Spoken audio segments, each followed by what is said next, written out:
কখনো কখনো প্রিয় মানুষটাকে ছেড়ে দিলেও খুব ভালো হয়।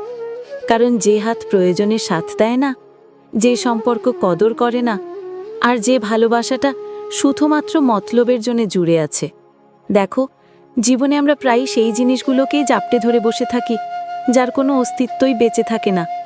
না তো জবাব পাওয়া যায়, না তো সাথে পাওয়া যায়। শুধু একটা আশা থাকে যে হয়তো এবার সে বদলে যাবে, কিন্তু সত্যি হলো কেউ বদলায় না।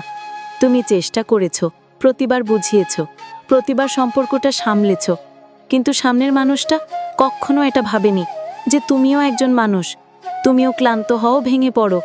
প্রতিবার যখন তুমি নিজেকে মানিয়েছো যে না, হয়তো এবার সে বুঝতে পারবে, কিন্তু সে আবার সেই একই জায়গাতেই তোমাকে পৌঁছে দেয় যেখানে তুমি আগের থেকেই ভেঙে চুরে দাঁড়িয়ে রয়েছো।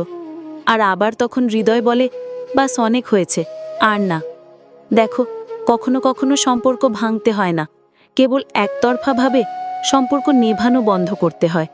কারণ যার কাছে তোমার চিন্তা থাকবে সে নিজেই এসে সবকিছু সামলে নেয়। আর যার কোনো যাই আসে না, তুমি তাকে যতই বোঝাও না কেন, তবুও তার কোনো যাই আসে না। এবার তুমিই ভাবো, প্রতিবার তাকে জবাব দেওয়া, প্রতিবার নিজেকে বদলানো, প্রতিবার সুখী থাকার নাটক করা, এটাই কি ভালোবাসা? যে শুধুমাত্র নিজের সময় মতো তোমাকে মনে করে, যে তোমাকে অপরাধী বানানোর পর্যায়ে ফেলে দেয়, যে তোমার অসহায়ত্বকে নাটক বলে, আর তার জন্যই লড়াই চালিয়ে যাওয়া কি বুদ্ধিমানের কাজ? না।